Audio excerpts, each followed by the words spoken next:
Hi,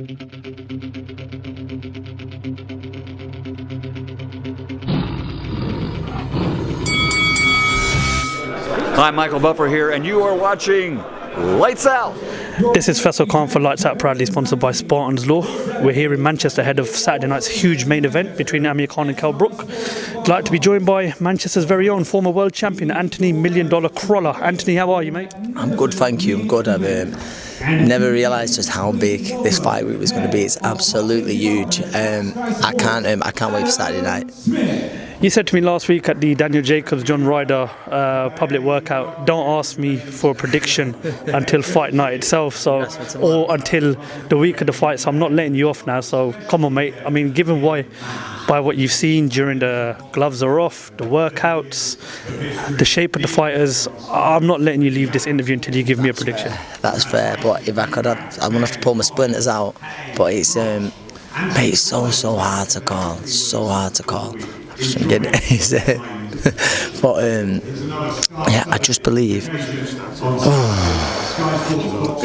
Does Amir, does the weight, sorry, take it a little bit too much out of Kell? I did think so, it would, but then after seeing him yesterday speaking to his nutritionist, his team, they seem so happy. They say it's the worst mistake they could have made, you know, dangling the carrot earlier on last year for the fight to happen. So I just believe I've got to listen.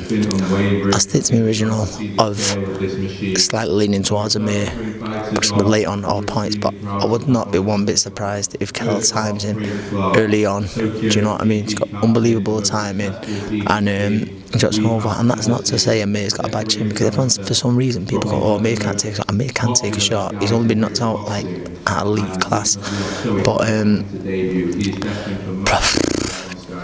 gun to the head, just lean towards Amir, but it's with no confidence whatsoever. I like both lads. I do like both lads. I wish them all the best.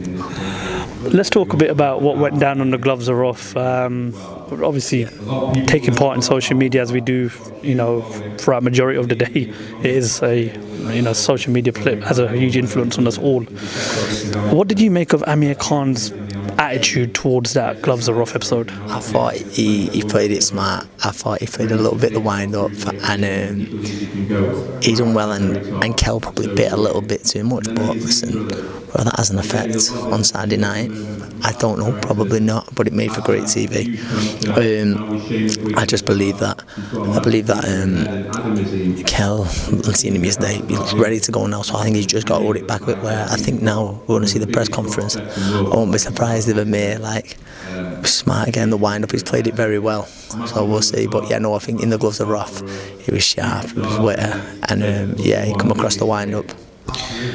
Anthony, be brutally honest with me when I ask you this question. Do you think Amir Khan actually respects Brook? Yeah, I do believe he, like I said, I believe he's playing the man up. He 100% respects him. I mean, when asking him a Kell, it's like, nah, he's never given me the respect. And Amir cleverly played it, was like, yeah, well done. No, I do, but deep down, he knows Kell's a good fighter, and he wouldn't have got himself in the shape that he has done, took himself away from home to train as hard as he does, if he didn't have respect for Brook. Amir Khan comes in with Bomac, who's got one of the best reputations as one of the best coaches right now. Obviously, look at what he's done with Terence Crawford, who's one of the pound-for-pound kings. Brook's gone back to old school with Dominic Ingle. In terms of trainers, who do you think has the upper edge going into his fight? But also the fact that Bomac knows Brook and Amir Khan. Listen, you could argue that he's already done a camp for Brook, but Dominic Ingle's a very good trainer. You look at the Ingle way over years and years, and you know, I think Dom's very vocal, and like, you know, he had that passed down to him from his late father, who's one of the best we've ever seen on these shows, without a doubt. It's hard, because then you can also, it's hard to just give an answer that, because you can look and go, right, well, Bomac is fine, this and that, but it's his first fight with Amir. Dom Ingle and Kell have got a great relationship. He knows Kell inside out, and Bomac's had 10 weeks to get to know Amir. I know he studied him once for a fight, but that's very hard, so I can't say that it's an advantage. Amir having Bomac as good as he is, and as good as like the work he does with Terence Crawford. Terence Crawford and Amir are very different fighters, so you know, I think with that, I don't see that as an advantage whatsoever. Amir Khan hasn't obviously fought since 2019. Last fight was against Billy Dib. Make of it what you want. Do you think it may have made more sense for Amir to sort of have like a warm-up fight going into his fight, given the fact it's the fight that the British public have been calling for many years? In an ideal world, yeah, but I don't believe Amir or Kel have got too many more nights in them whatsoever. I wouldn't be surprised if for either one, for both it's the last fight on Saturday. I would not be surprised with that. So Amir, would he have the motivation to have a 10 round against a solid opponent in preparation? Ideally, yeah, but it don't work like that. And I think this kind of fight, obviously, with the COVID situation, neither have been too active. So yeah, no, I don't think that can really be helped, if I'm honest.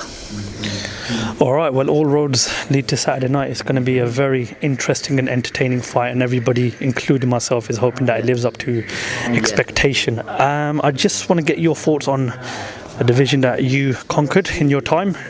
Currently, we've got a situation regarding the unified or the undisputed champion, whatever you want to call him, Kambosos. We'll just say he's number one. He's number one. Do I believe? Like I say, for me, Lomachenko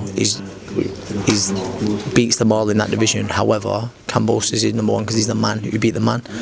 The situation, I'm guessing you're going to say regarding Devin Haney, and everyone's putting their hat to fight Kambosos. At the minute, it looks like a Lomachenko, but we'll see.